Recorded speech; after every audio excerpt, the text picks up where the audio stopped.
नमस्कार दोस्तों, मेरा नाम है अभय सिंह और आपका स्वागत है आपके अपने YouTube channel current affairs for exam में।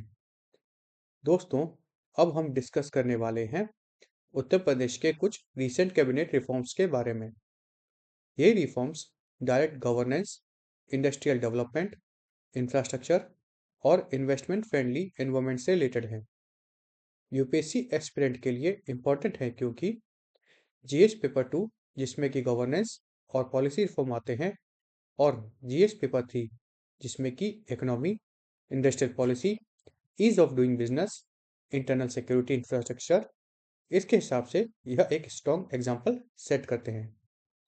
आज के लेक्चर में हम डिटेल में देखेंगे स्टैम्प ड्यूटी रिफॉर्म्स और इंट्रा फैमिली प्रॉपर्टी ट्रांसफर के बारे में, सेमीकंडक्टर इन्वेस्टमेंट इंसेंटिव के बारे में, global capability centres policy implementation के बारे में, लैंड एंड इंफ्रास्ट्रक्चर अप्रूवल्स के बारे में और social and health infrastructure initiative के बारे में।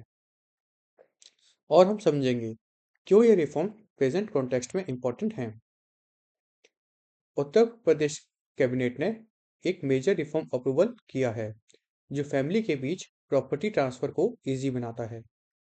पहले कंसेशनल स्टैम्प ड्यूटी सिर्फ एग्रीकल्चर और रेसिडेंशियल प्रॉपर्टीज पर अप्लाई होती थी। कमर्शियल और इंडस्ट्रियल प्रॉपर्टीज इससे एक्सक्लूड थी। अब गिफ्ट डीड्स के लिए स्टैम्प ड्यूटी कैप 5,000 रखा गया है, चाहे प्रॉपर्टी रूरल हो या अर्बन और चाहे कमर्शियल हो या इंडस्ट्रियल। लीगल फ्रेमवर्क के हिसाब से बात करें तो Indian stamp act 1899 stamp duty historical property value के बेसिस पर लगती थी। गिफ्ट डीड्स भी इंक्लूड थे। रजिस्ट्रेशन एक्ट 1908 रजिस्ट्रेशन मैंडेटरी करता था। पहले इंटर फैमिली गिफ्ट्स पर भी फुल ड्यूटी लगती थी। इससे फॉर्मल ट्रांसफर डिस्करेज होते थे। इसका ऑब्जेक्टिव यह है कि ट्रांजैक्शन कॉस्ट को कम करना है, ट्रांसपेरेंसी को इम्प्रूव करना है, फॉर्मल डॉक्यूमेंटेशन को एनकरेज करना है, सक्सेशन प्लानिंग स्मूथ करना है और इनफॉर्मल अरेंजमेंट्स और डिस्प्यूट्स रिड्यूस करना है। उत्तर प्रदेश के मिनिस्टर रविंद्र जायसवाल ने क्लैरिफाई किया कि अर्बन एरियाज में अर्लियर 7% और रूरल एरियाज में 5% ड्यूटी लगती थी। अब फैमिली ट्रांसफर पर मैक्सिमम 5,000 रुपये ही चार्ज होगा और रजिस्ट्रेशन फीस 1% मेंटेन रहेगी। एप्लीकेबल जो है यह एग्रीकल्चर, रेसिडेंशियल, कमर्शियल और इंडस्ट्रियल प्रॉपर्टीज पर है। स्टैम्प ड्यूटी शॉर्ट में कहा जाए तो अब सिर्फ 5,000 लगेगी फैमिली ट्रांसफर्स में। रजिस्ट्रेशन मैंडेटरी होगा अंडर रजिस्ट्रेशन एक्ट 1908। यह सिंप्लीफाई करेगा intra family property ownership transition को। यानी ये रिफॉर्म यूपी में लीगल सर्टेनिटी और ईज ऑफ डूइंग बिजनेस का एग्जाम्पल है। अब दूसरी टॉपिक पर बात करते हैं। यूपी कैबिनेट ने मेगा इंसेंटिव अप्रूव किए हैं फॉर सेमीकंडक्टर इंडस्ट्रीज, जिसमें 3,000 करोड़ से ऊपर के इन्वेस्टमेंट होने की उम्मीद है केस टू केस बेसिस पर। और यह प्रोविजन रखा गया है उत्तर प्रदेश सेमीकंडक्टर पॉलिसी 2024 के अंतर्गत।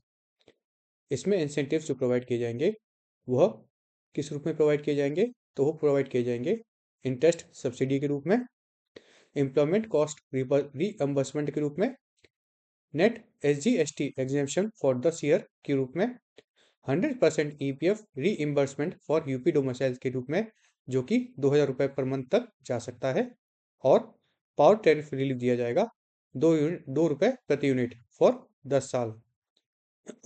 इसकी स्ट्रेटेजिक इंपॉर्टेंस समझने की कोशिश करते हैं।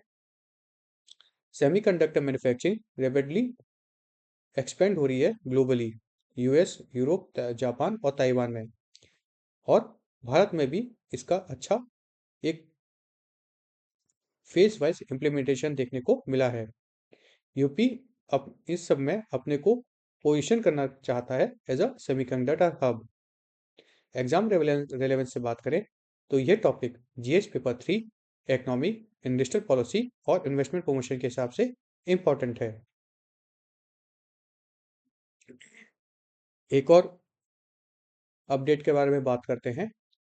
यूपी कैबिनेट ने अप्रूव किया है SOP 2025 for implementation of GCC policy 2024, जिसे हम ग्लोबल कैपेबिलिटी सेंटर्स कहते हैं। इसका एम होगा कि ग्लोबल इन्वेस्टमेंट को अट्रैक्ट करे, हाई एंड सर्विसेज प्रोवाइड करे और large large scale employment generate करे। इसमें इन्वेस्ट यूपी इसकी नोडल एजेंसी होगी। इसके अंतर्गत 21 कंपनी ऑलरेडी इन्वेस्ट कर रही हैं करंट फ्रेमवर्क में। इस फाइनेंशियल इंसेंटिव में जो इंक्लूड किया जाएगा जो कंपनीज को दिया जाएगा वो है land subsidy, stamp duty exemption on reimbursement, capital और interest subsidy, operational subsidy, payroll और recruitment subsidy, EPF reimbursement, skill development और टैलेंट इंसेंटिव्स, साथ में टेक्निकल असिस्टेंस, रेगुलेटरी फैसिलिटेशन और स्ट्रीमलाइन अप्रूवल भी दिए जाएंगे।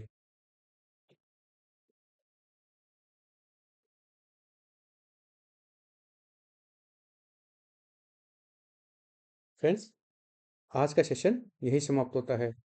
आपको हमारा सेशन कैसा लगा कमेंट करके बताइएगा तथा लाइक शेयर और सब्सक्राइब अवश्य कीजिएगा। धन्यवाद। जय हिंद, जय भारत।